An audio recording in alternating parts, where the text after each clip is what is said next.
Yikes! This has been dead for quite some time now, huh? Let's change that. Hiya again, Silver here. It's been a while, to say the least. I can't believe it's almost been a year at this point since my first video, and I wish I could have said that I've put out more, but no. Nevertheless, I have a plan to change that. I have some videos in the works, so stuff is coming, and this time I do mean it, not like last time. But with that out of the way, how about a change of scenery? Much better. Well, since we're here in this grand old courtroom, how about we talk about Ace Attorney? Spoilers. Apollo Justice Based Attorney is one of my favorite video games, and my favorite game to promote the new legal system in Japan.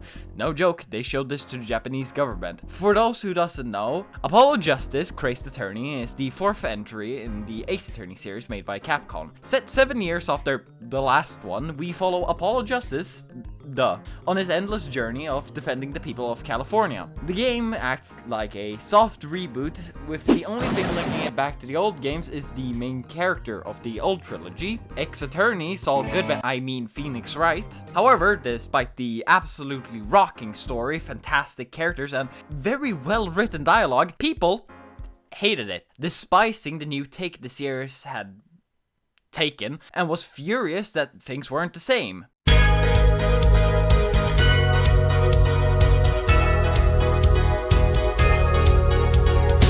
Silver, what are you talking about? Apollo Justice has a sequel. No, Trials and Tribulations has a sequel. Dual Destinies, or Ace Attorney 5, as it's known as in Japan, is a continuation of Phoenix's story, with his return to law being a huge part of the story. There's nothing that furthers Apollo's story except his best friend dying. Same goes for Apollo's assistant and Phoenix's daughter, Trucy Wright, who appeared for 2 seconds before the Ginger took over. Athena Sykes was introduced as the third playable lawyer in this game, and out of all these cases, how many do you think Apollo and Athena were playable in? I mean, for fuck's sake, it's called Phoenix Wright, Ace Attorney, Dual Destinies. How much more obvious did they want to make it that this was about Phoenix again? And as much as I do want to go into why I think Dual Destinies is not the best, I want to focus on Apollo Justice. So let's talk about why I think Apollo Justice deserved a sequel, starting with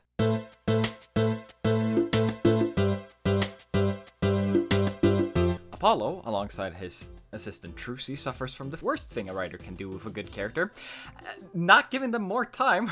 The goddamn character arc that was set up fell off quicker than Phoenix falling through Dusky Bridge. They sorta tried giving them an arc, and by sorta I mean they butchered both of their arcs so hard I can't even recognize it as a stake, I guess. There's so much in Apollo Justice, or AP for short, that could have been expanded upon, especially after the events of Turnabout Succession. On Trucy's side of the case, she's gifted with her biological family's right to perform their trademark magic. Trucy is now the owner of Troop Gramarye, but what about after that? Well, we do get to see that in the Magical Turnabout, and sure, it's one of the better cases in Spirit of Justice that actually shows this, and it's still one I very much enjoy. However, there's still major issues, like the rest of the Apollo Justice trilogy. He isn't even the main character in 2 of the games. It never shows the build-up. The Magical Turnabout is just a point where Trucy has a big show already, that at some point between Dual Destinies and Spirit of Justice, she exploded in popularity. That would be if Maya reunited with Phoenix in Justice for All, and she was already a fully prepared master of the spirit medium arts. And then Dr. Gray getting murdered, but who cares about that? And if anyone is gonna look me in the face and tell me why we would need to see that, did we not play the same game? A central point of the original trilogy is not only the growth of Phoenix, but everybody around him. Edgeworth, Gumshoe, and especially Maya.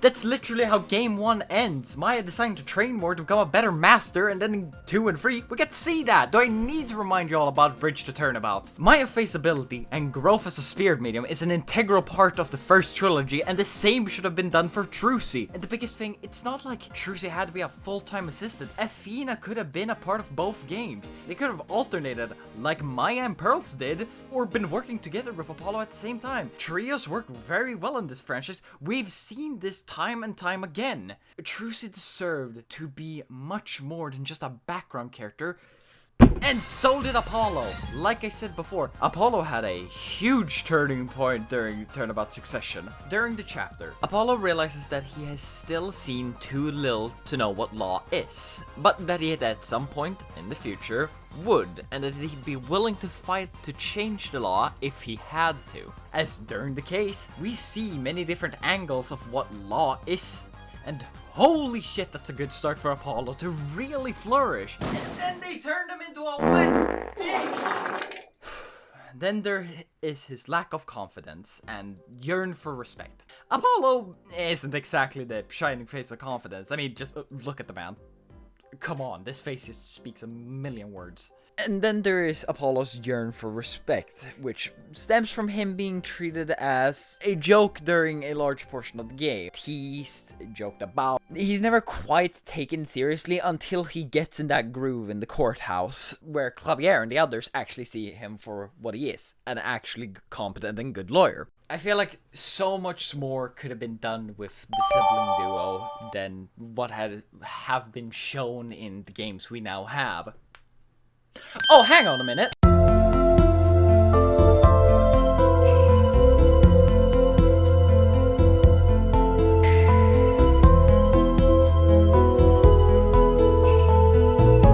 Apollo and Trucy's mother is a prominent character that has interacted with them multiple times during the third chapter of AJ. The blind amnesiac singer, wow, she really pulled the short end of the stick. I can't say the rest of this name. Lammy Roar? Lammy Roar? Lammy Roy? Lammy Uri? I can't say it. Regardless, yeah, she's their mother. And she's also the legally dead magician, Thalassa Grammary. By the literal credits of the game, Thalassa finally regained her eyesight through Operation fucking magic now. And her memory. With this, she remembers her two children, and she waits for a moment to tell them about their shared parent, aka and this reveal could perhaps led to some insight about their familiar power to perceive. The unique mechanic introduced in AJ was Apollo's ability to see small twitches and tells of various witnesses, keeping information from him. By pointing out what they are doing and what part of their statement they're doing it on, they'll reveal the information they're actually hiding. This is the power to perceive. I feel like this could have been explored upon, as a key thing they say about it is that only Magnifi, Thalassa's father, and his descendants are able to use this ability, along with it being enhanced by a special alloy metal bracelet that can tell when somebody is showing their nervous habit. The bracelet will tighten around the user's wrist before loosening up as the habit is spotted and pointed out. Why they didn't explore this is beyond me. Not only would it give more insight into group Grammary, and also Magnifi himself, someone we only hear through in passing and see some brief interactions with Zack and Valent, but it could also expand upon, well, the Grammary family. I personally would have loved to know if Magnifi was the first with this ability, or if there was others before him who had it. The possibilities were clearly there for it to be expanded upon. But something I feel like should have been really explored more upon, which was absolutely destroyed by Dual Destinies, is objection!